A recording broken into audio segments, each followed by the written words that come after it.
I have a truly extraordinary turn of events to tell you about today. The plans, which, according to our president and to his lawyer, Rudy Giuliani, and many other people, simply didn't exist for Trump Tower Moscow, have been found.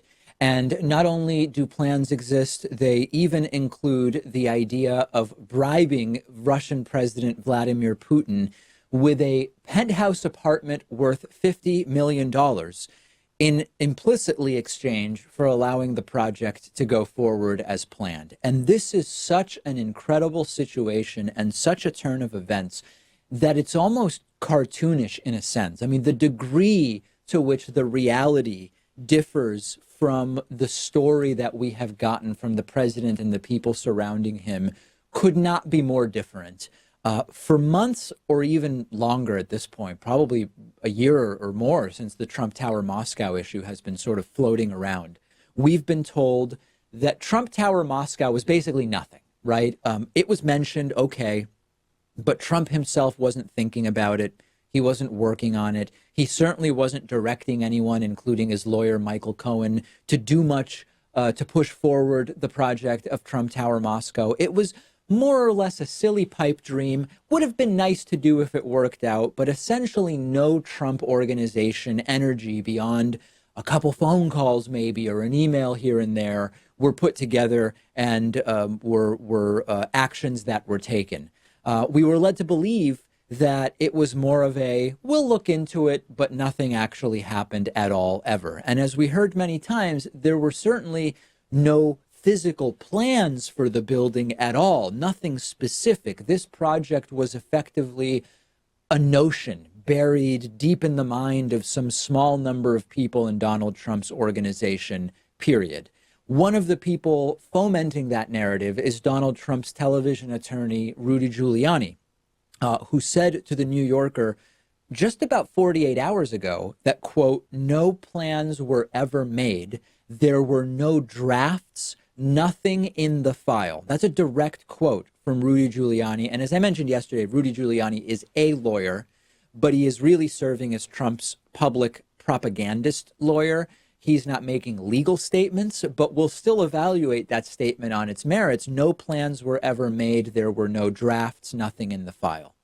Except that in their second blockbuster this week, Buzzfeed News, it's not BuzzFeed, it's Buzzfeed News, has obtained the plans for Trump Tower Moscow. They exist. They existed. They were created. And those plans and text messages and emails even outline how Vladimir Putin would be effectively bribed into going along with the project with a penthouse worth an estimated $50 million. BuzzFeed News has obtained hundreds of pages of documents and emails and text messages and even architectural plans and a whole bunch of other stuff. We have a rendering of what Trump Tower Moscow was set to look like. We had also the indication that it would be 1,500 and, well, it would be taller than 1,516 feet tall, which was the height of the Lakta Center in St. Petersburg, comparing it to other notable world buildings, including the Commerzbank Tower in Frankfurt and the Eiffel Tower and the Shard in London. Here's a rendering of what this particular building would have looked like in Moscow. You can see it in the context of the Moscow skyline with the Moscow River in the background. Here's a rendering of the atrium inside Trump Tower Moscow, complete with a view again of the Moscow River out the windows of the building. And you might be saying, well, if they knew that you could see the Moscow River out the windows, did they know where the building would go? Yes, they did. We have a map that is part of these documents, which includes the proposed development site for the building, again, right on the Moscow River, with an amazing, beautiful view of Presnensky District. And it turns out that it's not just a couple of renderings. There were already architectural plans by September of 2015. The plans laid out how Trump Tower Moscow would be a glass obelisk. It would be 100 stories tall with this sort of diamond-like shape at the top that, if you've been watching with us, you saw in the images we showed you already. Not only were there plans, the plans had also been sent to the Russian developer that was engaged to actually do the construction. That's Andrew Rozov. He indicated he was ready to get started on this project.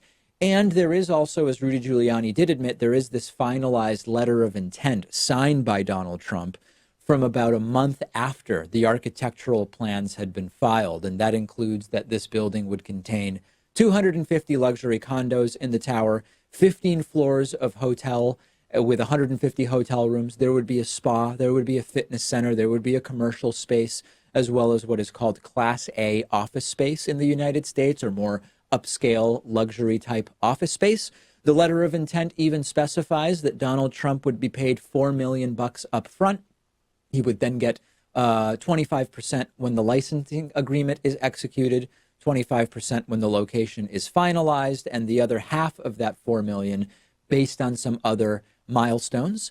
Trump would get a cut of condo sales. He would get a management fee for 25 years. He would get profit sharing from the hotel.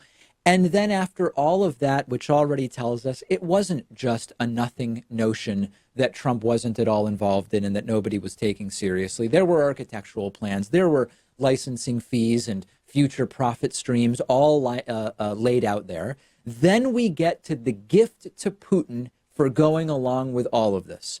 The top of the building was slated to have a penthouse apartment. The market value would be roughly $50 million. And as previously reported by Buzzfeed News, the plan was to give that away for free to Vladimir Putin just to have himself.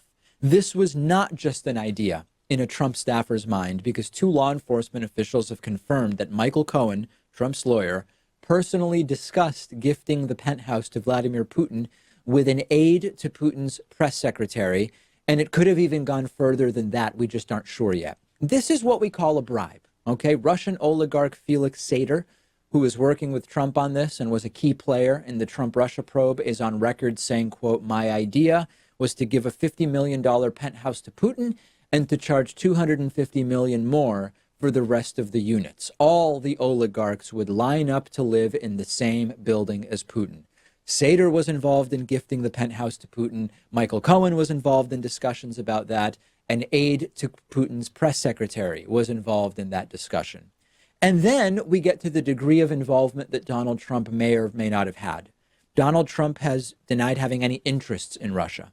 He's denied being in regular contact with anybody about this project. But BuzzFeed, who did their homework on this, can now report that Donald Trump received at least 10 updates about the project that they know of specifically. And of course, in all of this is the allegation that Trump directed Michael Cohen to lie to Congress about it on the basis of that BuzzFeed News report from a few days ago. The cherry on top, this tweet from Trump in 2013, directed at Aras Agalarov. "I had a great weekend with you and your family. You have done a fantastic job. Trump Tower, Moscow is next.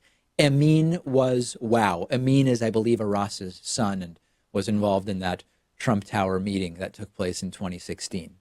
So what's next? It's going to be what? Rudy Giuliani saying, "Of course we had plans. It's a real estate deal. You need plans. But so what? Making plans isn't a crime. Licensing agreements aren't crimes. Gifting penthouses to presidents of foreign countries to get deals approved, that's not a crime. This is just business." And then the next day, Rudy will tell us, "That was a hypothetical statement that I made. That wasn't a legal statement. I was hypothetically quoting myself as Trump's attorney, but it was just hypothetical. It wasn't real." And of course, it would also be wrong, because there is this thing called the Foreign Corrupt Practices Act of 1977. It's also called FCPA. And it very specifically has anti-bribe provisions regarding using money or things of value to influence or obtain authorization for or promises from foreign officials in their official capacity. So for everybody saying there's nothing here, this is merely a businessman, Trump, trying to build a tower, that's not true. There are a lot of issues here. It might violate the Foreign Corrupt Practices Act. It would be indicative of the fact that Donald Trump was not telling the truth about his involvement here, all along. There are all sorts of different crimes potentially tied up in this. The penthouse was a thing of value. Offering it to Putin to get an advantage in terms of permitting and going forward with the project could indeed be criminal. And then lastly, the other potentially criminal element here, this project was set to receive funding from the VTB Bank in Russia. VTB Bank, at the time that these discussions were going on, was under sanctions by the United States of America, which makes the financing of Trump Tower Moscow, which we now know did have architectural plans, it makes the financing potentially illegal as well. So what will they say? Will they say the Buzzfeed report is simply wrong? Because every time they do that, Buzzfeed comes out with more documentary evidence about this. Will they say, well, Cohen acted alone. He's a liar and a convicted felon. Does anybody believe for a moment that Donald Trump would be not involved in the plans to build the biggest building in Europe, including the gift of a $50 million penthouse to Vladimir Putin? When 9/11 happened, Trump went on TV and bragged as a result of 9/11 and the Twin Towers being knocked down, his building is now the tallest in Lower Manhattan. Does anybody believe that a guy who does that's what he thinks of when the Twin Towers are knocked down by foreign terrorists? Does anyone believe he wouldn't be involved in the building of the tallest building in Europe, which was set to have his name on it? Every single lie here is falling apart. Let me know your thoughts. I'm on Twitter at @DPakman, and the show is on Twitter at David Pakman Show.